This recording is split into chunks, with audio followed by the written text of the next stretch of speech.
नमः। हरे हराय नमः। हरे कृष्णा। आज हम भगवत गीता अध्याय 5 श्लोक नंबर 2 सीखेंगे। चलिए शुरू करते हैं। श्री भगवानुवाच संन्यासः कर्मयोगश्च निःश्रेयस्करावुभौ तयोस्तु कर्मसन्न्यासात् कर्मयोगो विशिष्यते। अब हम इसे धीरे धीरे बोलकर समझते हैं। श्री भगवान उवाच संन्यासः कर्म योगश्च निःश्रेयस्कराव उभौ तयोस्तु कर्म संन्यासात् कर्म योगो विशिष्यते। अब हम इसे फिर से गाकर देखते हैं। श्री भगवानुवाच संन्यासः कर्मयोगश्च निःश्रेयस्करावुभौ तयोस्तु कर्मसन्न्यासात् कर्मयोगो विशिष्यते। अब हम देखते हैं भगवान श्री कृष्ण इस श्लोक में हमें क्या बताना चाहते हैं। श्री भगवान ने उत्तर दिया, मुक्ति के लिए तो कर्म का परित्याग तथा भक्ति में कर्म दोनों ही उत्तम है, किंतु इन दोनों में से कर्म के परित्याग से भक्ति युक्त कर्म श्रेष्ठ है। हरे कृष्णा। अब हम प्रभु जी से इस श्लोक के बारे में और अच्छे से समझते हैं। हरे कृष्णा जी। तो अर्जुन के प्रश्न पर अब भगवान श्री कृष्ण उत्तर देते हुए बताते हैं कि कर्म संन्यास से कर्म योग विशिष्ट है, मतलब उत्तम है। ये कैसा श्लोक है जो हम गृहस्थों के लिए बहुत प्रेरणादायक है। हम लोग अक्सर ये सोचते हैं जो साधु लोग हैं वे तो बहुत उत्तम हैं, पर भगवान यहाँ पे बोल रहे हैं कि आप अपना नियत कर्तव्य कर्म भगवान की सेवा समझ के करते हैं तो ये अधिक उत्तम है। तो जो घर में है, गृहस्थ में है, वो सोचते हैं जी हम तो घर के इस संसार के बंधनों में फंसे हुए हैं। तो भगवान बोलते हैं इसमें कोई चिंता नहीं है। और प्रभुपाद जी बताते हैं संसार का बंधन का मुख्य कारण है सकाम कर्म, संसार के सुख भोगने की इच्छा, और यही हमें इस संसार में बांधती है। अन्यथा अगर हम इससे मुक्त हो तो चाहे आप संन्यास लीजिए या आप घर पे रहते हुए सारे कार्य कीजिए, दोनों समान रूप से लाभदायक है। पर जो गृहस्थ हैं उनके लिए बताया गया कि वो नियमित रूप से अपना सारा कर्तव्य कर्म भगवान की सेवा करते हुए बड़े आराम से भगवान के धाम को जा सकते हैं। और हमें उदाहरण मिलता है दुर्वासा ऋषि और महाराज अम्बरीश की कथा, जो कि श्रीमद् भागवतम में आती है।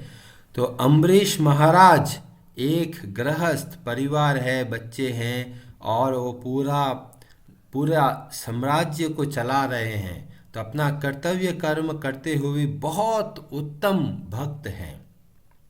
वहीं दुर्वासा ऋषि जी अपना सारा नियत कर्म छोड़कर पूर्ण रूप से ध्यान और समाधि में लगे हुए हैं। तो कई लोग बोलते हैं जो बाबा जी हैं, साधु हैं, वो बहुत उत्तम हैं। तो भगवान के इस श्लोक के आधार पे हमें पता चलता है कि हम घर पे रहते हुए भी बहुत अच्छे तरीके से भगवान की भक्ति कर सकते हैं।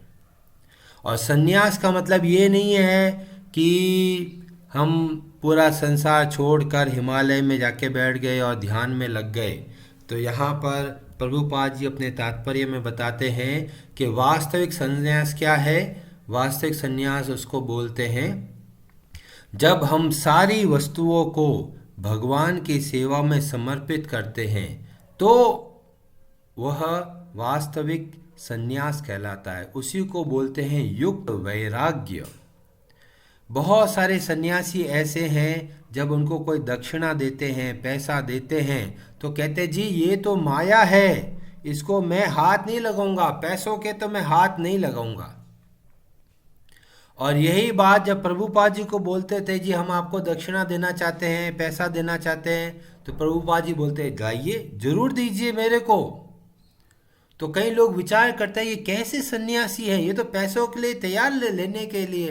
तो बताते हैं कि अगर हम ये सारी संपत्ति को भगवान की समझकर और भगवान की सेवा में लगाते हैं तो वास्तव में वही सन्यासी है, और भगवान बोलेंगे वही योगी भी है। तो कर्म योग और कर्म संन्यास मूलतया ये बात को बताया जाता है कि हमें भगवान की सेवा समझ के कार्य करना है। और जो सन्यासी बन जाते हैं और मन से संसार के भोगों का रमण करते हैं, तो भगवान बोलते हैं ऐसे सन्यासी मिथ्याचारी कहलाते हैं। तो हमें क्या करना है, हमें अपने पूर्ण श्रद्धा, पूर्ण विश्वास के साथ भगवान की सेवा समझ के सारी संपत्ति को भगवान का समझकर और फिर कार्य करना है। ये नहीं सोचना ये घर मेरा है, ये प्रॉपर्टी मेरी है, ये कार मेरा है। जो कुछ है सब भगवान श्री कृष्ण का है। हम लोग क्या कर रहे हैं, उनकी सेवा के लिए उनके संसाधनों का उपयोग कर रहे हैं। ईशोपनिषद में भी ऐसा ही बताया जाता है, ईशावास्यम इदम सर्वम, सब कुछ भगवान की संपत्ति है। जब हम ये समझते हैं कि भगवान की संपत्ति है तो हमें उनका दुरुपयोग नहीं करना है। जितने भी हमें फैसिलिटी मिली है, जितने भी हमें जो भी वस्तुएं प्राप्त हुई है, उसको भगवान की सेवा में लगाना है। तो क्या हम बुढ़ापे में भी ऐसे ही कर सकते हैं? तो हमें श्रीमद् भागवतम की कथाओं से पता चलता है, बड़े बड़े जो भक्त हुए वो समय पर सेवा निवृत्त होते हैं, समय पर रिटायर हो जाते हैं कि अब हमने संसार की सेवा बहुत कर ली है, अब पूर्ण रूप से भगवान की सेवा में लगेंगे। तो हम ध्रुव महाराज को देखते हैं, पांडवों को देखते हैं, वो पूरे अच्छे से शासन किया, साम्राज्य चलाया, सब कुछ व्यवस्था करी, पर एक समय निर्धारित करके फिर अपना समय, सारा समय भगवान की सेवा में लगाया।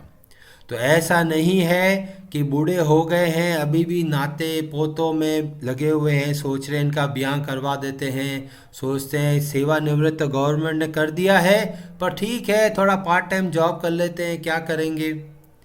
तो अगर ऐसे विचारधारा है तो हम सब वैसे विद्यार्थी बन जाते हैं जो एग्ज़ाम में फेल होने के लिए तैयार बैठे हैं। ये क्या बात बोल रहे हैं प्रभु जी, हम कोई विद्यार्थी थोड़े ही हैं कि ये जो जीवन मिला है हम सब एक विद्यार्थी की तरह है। हमें समय दिया गया है और बताया गया है एक एग्ज़ाम होने वाला है, उसकी तैयारी कीजिए। पर लड़का सोचता है अरे अभी तो बहुत समय है, थोड़ी पिक्चरें देख लेते हैं, थोड़ा घूम घाम के आ जाते हैं, थोड़ा गपशप कर लेते हैं, थोड़ा ऐसा काम करते हैं वैसा काम करते हैं, और धीमे धीमे एग्ज़ाम के पास पहुंच गए।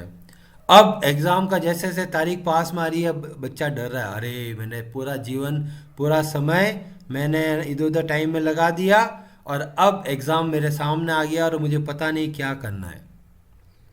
तो हम सबको ऐसा ही एक जीवन मिला है, समय दिया गया है, और हमारा जो एग्ज़ाम है उसको बोलते हैं मृत्यु। मृत्यु की तैयारी करनी है, पर लोग सोचते हैं अजी अभी तो बहुत समय है, अभी थोड़ा इधर काम कर लेते हैं उधर काम कर लेते हैं। ये नहीं सोचते हम हर क्षण फाइनल एग्ज़ाम के पास पहुंच रहे हैं, और एग्ज़ाम अच्छे से नहीं किया तो वापस उसी क्लास में बैठना पड़ता है। तो हमें यह अवसर मिला है तो हमें इसकी तैयारी करनी है। तो जो सेवानिवृत्त हो गए, 50 साल 60 साल हो गए, उनको विचार करना चाहिए कि अब हमें अगले जन्म की तैयारी करनी है। तो ऐसा नहीं अभी भी संसार में बसे हुए हैं, विचार कीजिए कि हम और समय भगवान की सेवा में कैसे लगाएं। तो हमें प्रहलाद महाराज बताते हैं कि क्या क्या कार्य कर सकते हैं। और बुढ़ापा मतलब बहुत लेट है भगवान की भक्ति में। प्रहलाद महाराज बोलते हैं, कौमार आचरेत प्रज्ञो, बहुत छोटी आयु से ही भगवान की भक्ति करना आरंभ कर दीजिए, नहीं तो बहुत कठिन है। बुढ़ापे में आकर 60 साल जिस कार्य को किया है, 61वें साल से बाद में भी आप वही कार्य करेंगे। क्यों? क्योंकि आपने अपने मन को ट्रेनिंग ही ऐसी दी है। तो उसके बाद में बहुत कठिन है बुढ़ापे में भगवान में मन लगाना। अगर जो जीवन भर जिस कार्य के लिए किया है, अंत समय में वही याद आएगा। इसीलिए हमें शास्त्र बताते हैं कि बहुत जल्दी, जितना जल्दी हो सके उतना भगवान की भक्ति में समय लगाइए। और अगर 50-60 के ऊपर पहुंच गए हैं तो ये पूर्ण रूप से अपना 100% टाइम भगवान की सेवा में लगाइए। अब बोलेंगे कैसे सेवा में लगाए जी, हमें तो मालूम ही नहीं। तो प्रहलाद महाराज हमें बताते हैं भागवतम के 7वें स्कंद में, जब उन्होंने बोला भक्ति के 9 अंग है, उन सब का आप पालन कर सकते हैं। तो सर्वप्रथम बोला श्रवणम, सुनिए, भगवान की कथा सुनिए। ऐसा नहीं जी 10 मिनट सुन लिया जी, बहुत सुन ली। नियम बनाइए, हर रोज 1 घंटा भागवत की कथा सुननी है किसी भगवान के भक्त से। हर रोज भागवतम में वर्णन आता है नित्यम भागवत सेवया, हर रोज भागवत की कथा सुननी है और भगवान के भक्तों की सेवा करनी है। तो ये हुआ श्रवण, 1 घंटा आपको इसके लिए दीजिए। फिर बोला कीर्तन, कीर्तन को आपको कम से कम 3-4 घंटे देने, जिसमें कि 16 माला का जप करना है सावधानी पूर्वक बोल बोल कर। और उसके बाद में करताल मृदंग से आप कीर्तन कीजिए सुबह और शाम। और क्या करना है? विष्णोः स्मरणम, भगवान की लीलाओं का स्मरण करना है। 1 घंटा आप लगाइए भगवान की मानस पूजा करने में।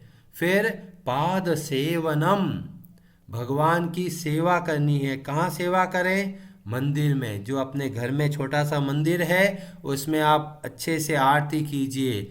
और अर्चनम, बहुत अच्छे तरीके से भगवान की आरती कीजिए। फिर वंदनम, प्रार्थनाएं कीजिए। भागवतम में बहुत सुंदर सुंदर प्रार्थनाएं आती है, स्तुति आती है। गजेंद्र की स्तुति है, ध्रुव महाराज की स्तुति है, प्रहलाद महाराज की स्तुति है, कुंती देवी की स्तुति है, बहुत सारी स्तुति आती है।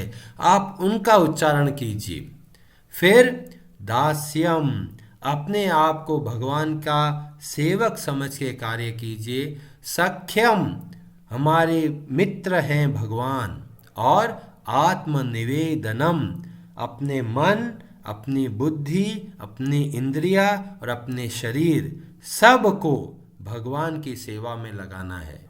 तो इस तरीके से आप अपना जीवन को तैयार कर रहे हो फाइनल एग्जाम के लिए। क्योंकि जब अंत समय में आएगा, जब प्राण कंठ पे आ जाएंगे, तो उस वक्त वही याद आएगा जो जीवन भर किया है। आप ये मत सोचिए कि अंत समय में भगवान को याद कर लूँगा। जब भगवान ने 8वें अध्याय में बोला कि अंत समय में मेरा स्मरण करोगे तो मेरे पास आओगे, तो अर्जुन का लगा तो बहुत ही बढ़िया, पूरा जीवन मस्ती करेंगे और अंत में हम भगवान को याद कर लेंगे। तो भगवान ने बोला संभव नहीं है। इसीलिए बोला तस्मात् सर्वेषु कालेषु माम अनुस्मर युध्य च। तो अपना कर्तव्य कर्म का पालन करते रहिए, पर मन से भगवान का स्मरण करना है। तो कैसे करेंगे? जब हम ये सोच के कार्य करते हैं कि भगवान आपके लिए कार्य कर रहा हूँ, तो स्वतः ही भगवान का स्मरण आ गया। तो इस तरीके से भगवान श्री कृष्ण दया करके हमें मार्ग बताते हैं कि हमें किस तरह से संसार में रहना है। और आप सबसे निवेदन है कि आप जो जो आयु के हैं उसके अनुसार अपने जीवन को भक्तिमय बनाइए। हरे कृष्णा जी। आप सबका बहुत बहुत धन्यवाद।